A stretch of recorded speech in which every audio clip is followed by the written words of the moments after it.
flight number. Quicker. We made it! Yeah! Thank you. And of course, you know about your... Yes.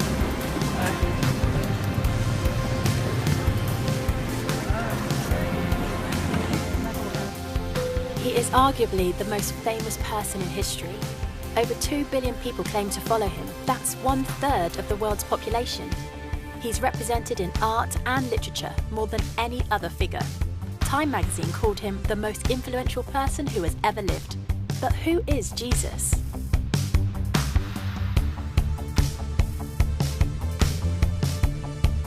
Who is Jesus? I think, I believe he was a person. He's the Son of God. I don't believe Jesus ever really existed. Son of God. If I have to answer that question, I would say God. he plays on the wing for Chelsea. If you read the Bible, I don't think I believe in all of that. Everything. You can be any, but for me, he's everything. Who is Jesus? To be honest with you, I don't know. I'm not super religious or anything, so I mean, I guess it's a savior or something. Personally, I think that Jesus was probably a really cool dude who lived a long time ago and gave great advice to people, and it snowballed from there. For much of my life, I wasn't a Christian. I come from a family of trial lawyers, barristers.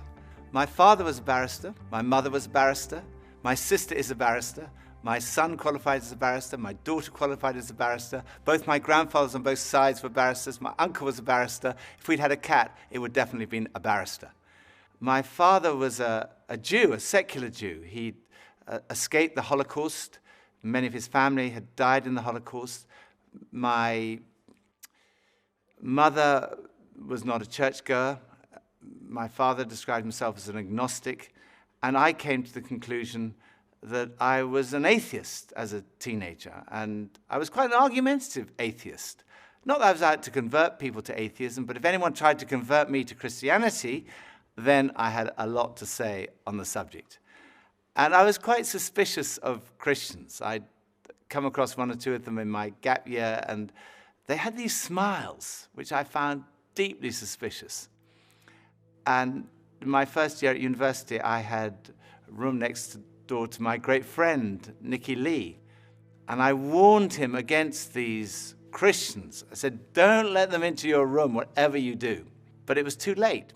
He'd met some, and one time he and his then girlfriend, now his wife, Scylla, came back, and they said that they had become Christians. I was horrified. I mean, they were such lovely people. I thought, how can I help them? I really didn't know anything about it, so I thought, I better investigate. So I managed to find this old Bible, and that night I started reading it. I started beginning of the New Testament. I read Matthew's Gospel, Mark, Luke. I got about halfway through John's Gospel, about 3 in the morning. I fell asleep. Following day, I carried on reading. All that day, all the next day, all the day afterwards. I was a student, so I didn't have any work to do. And when I got to the end of the New Testament, I came to the conclusion, it's true. You can't prove Christianity mathematically. You can't prove it scientifically. Science is obviously very important, but science answers a different set of questions. Science answers the questions, when and how did this world come into being? But it can't answer the question, who and why. Supposing I had a cake here, which I've made, and I give it to a scientist.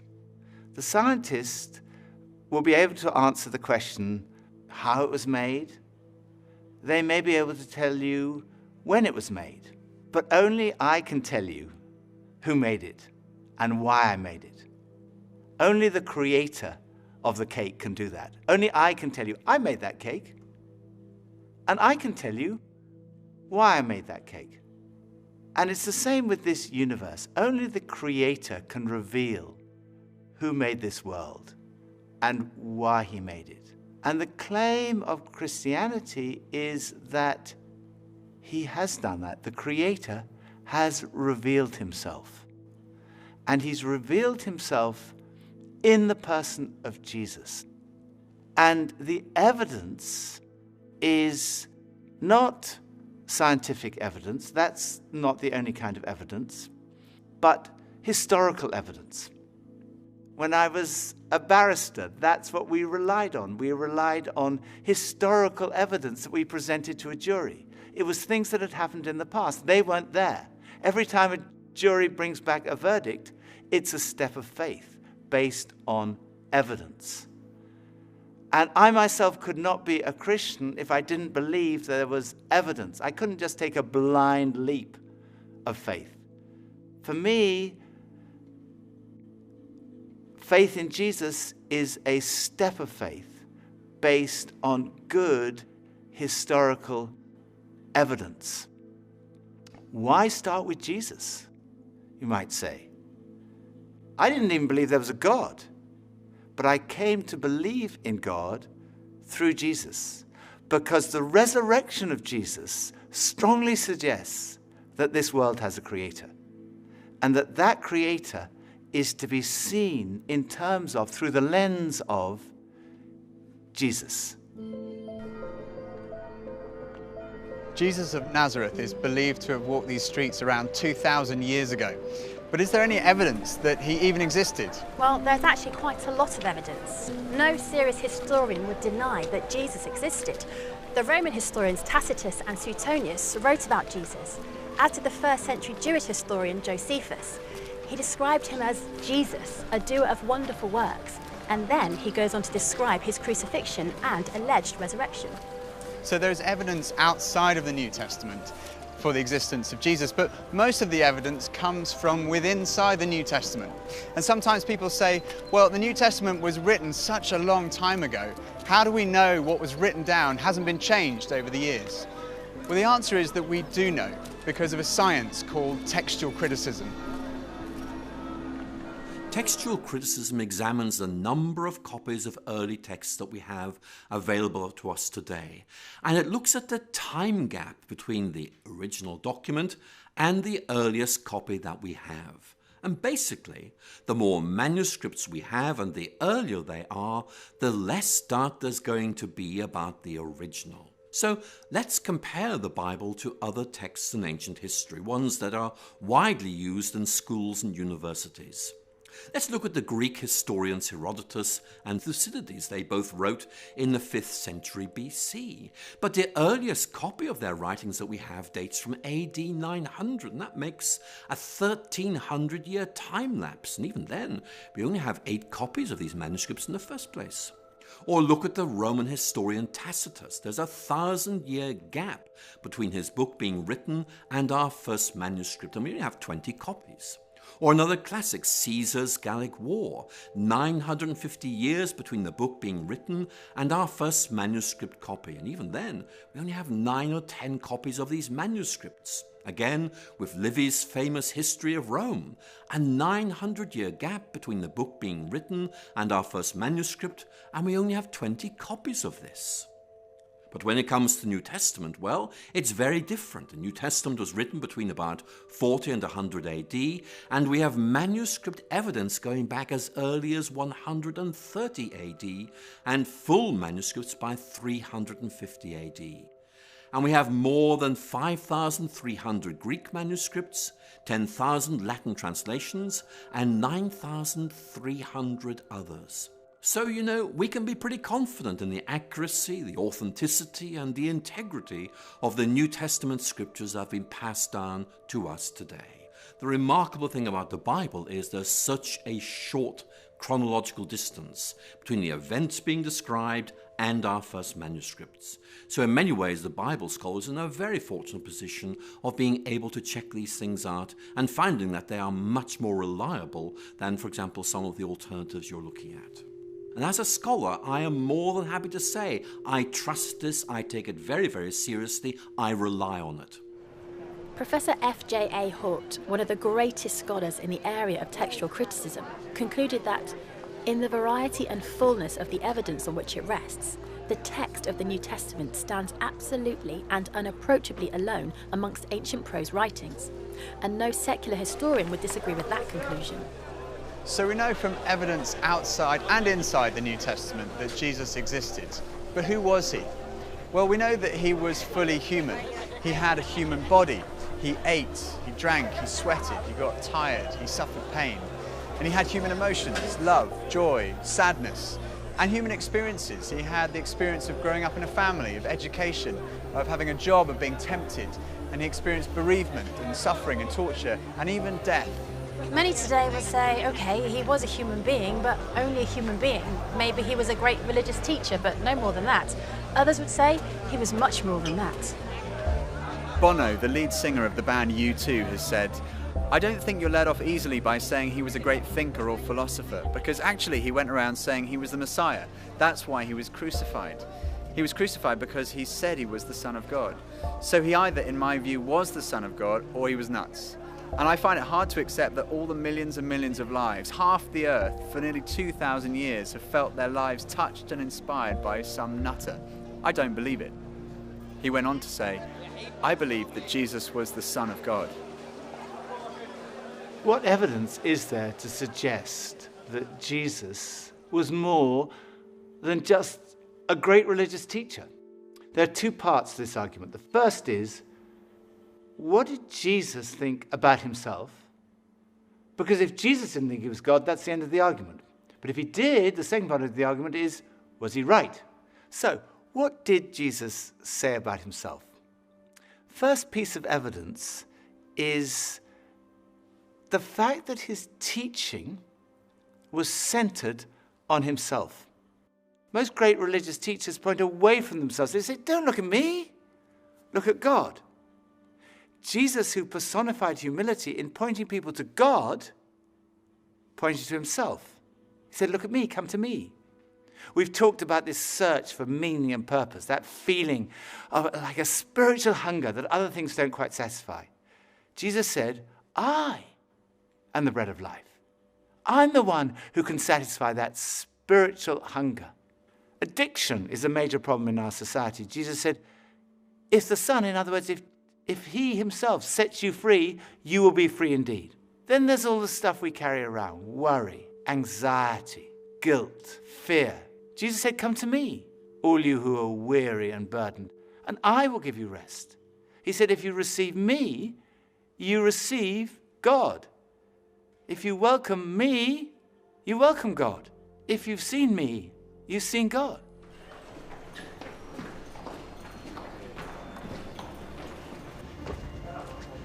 Forgiveness is right at the heart of Christianity.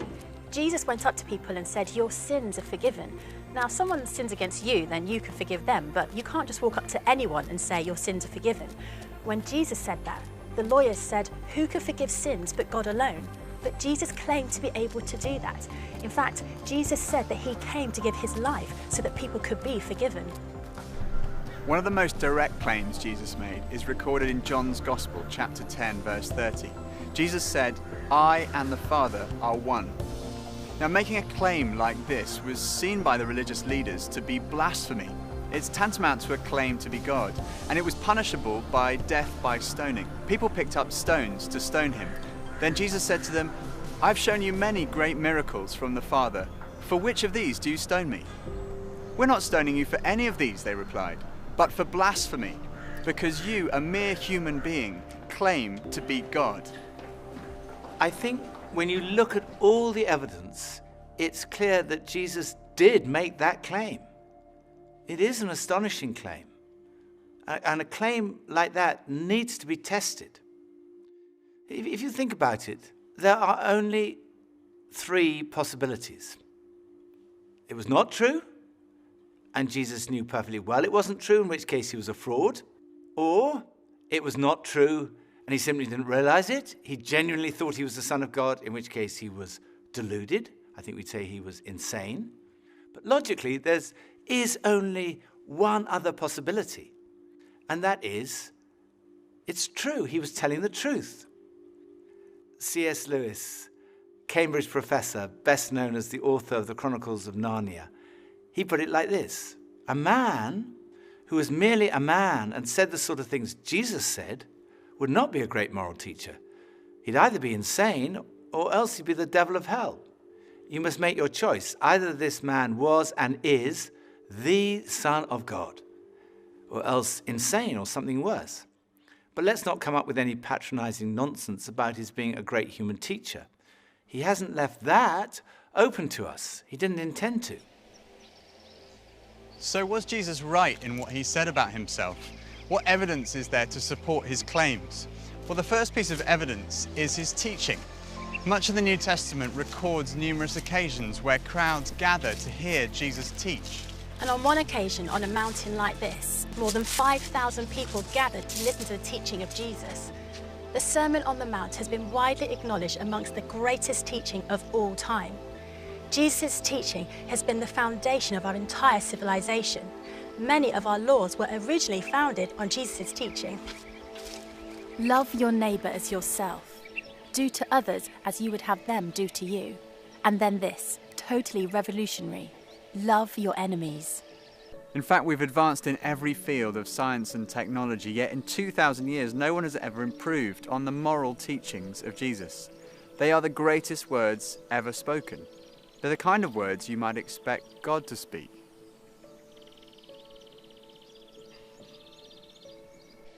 Another thing that marked Jesus' life was his love for the marginalised, feeding the hungry, healing the sick. His character has impressed millions who wouldn't call themselves Christians.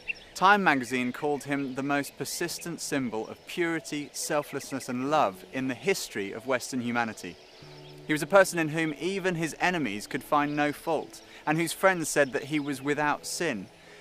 It's been said that our character is truly tested when we're under pressure or in pain. And when Jesus was being tortured, he said, "Father, forgive them, for they do not know what they're doing."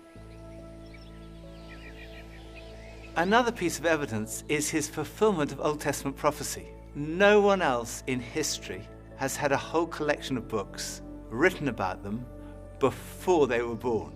Jesus fulfilled over 300 Old Testament prophecies, 29 of them in a single day. Of course, it could be suggested he was a kind of clever con man who set out deliberately to deceive people. He read all these prophecies and he thought, right, I'm going to go through and I'm going to fulfill them all in my life. The difficulty with that theory is that, first of all, the sheer number of them. And then the fact that, humanly speaking, he had no control over many of these things. There were prophecies about the exact manner of his death, about the place of his burial, even about the place of his birth.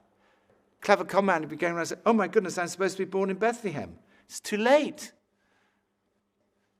Then the final piece of evidence, his conquest of death. The physical resurrection of Jesus is the cornerstone of Christianity. And this is relevant to every single one of us because we're all going to die. It's the ultimate statistic. 1 in 1 die. You go to a funeral. The coffin is lowered into the ground. It looks absolutely final. And it is. Unless Jesus died and was buried, and then was raised to life, in which case death has been conquered. But is this just wishful thinking?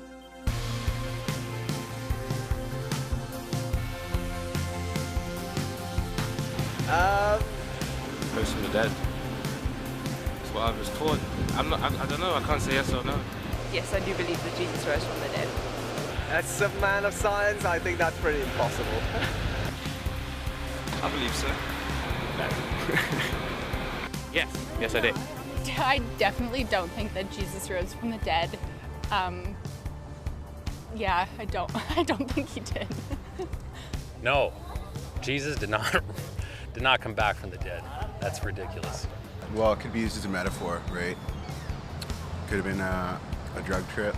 Yeah, of course he did. I do believe in that, 100%. Just the relationship that I have with him is proof enough. I'm not sure. I haven't looked that up. I don't know. I don't know. There are 4 pieces of evidence for the resurrection. The first is his absence from the tomb. No one has ever satisfactorily explained how Jesus' body was absent from the tomb that first Easter day. People have come up with all kinds of explanations. For example, maybe the authorities stole the body. Well, in that case, why didn't they produce it when people started saying that he'd risen from the dead? Or perhaps the robbers stole the body. But when the disciples heard that Jesus had been seen, they ran to the tomb, and they found that the tomb was not empty.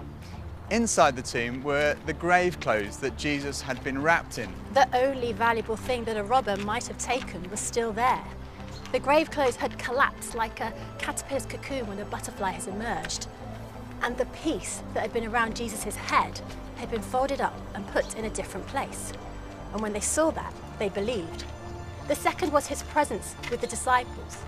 Jesus was seen on more than 11 occasions, on one occasion by a group of around 500 people.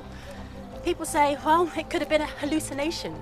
Well, hallucination does happen among highly strung, very nervous or highly imaginative people, or people who are sick or on drugs. But the disciples don't fit any of those categories. They were cynics like Thomas.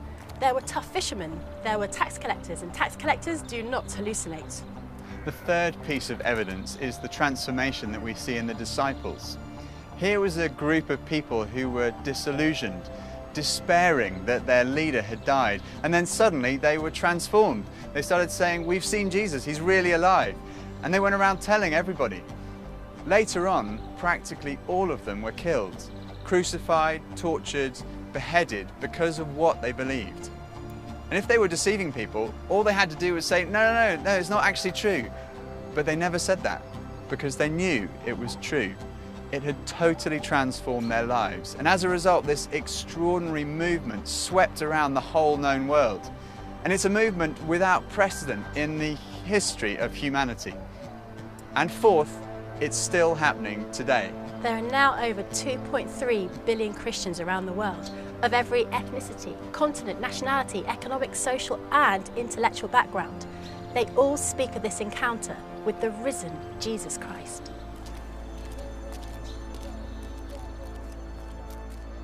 So what are we to make of Jesus? It seems to me clear that Jesus really did claim to be a man whose identity was God.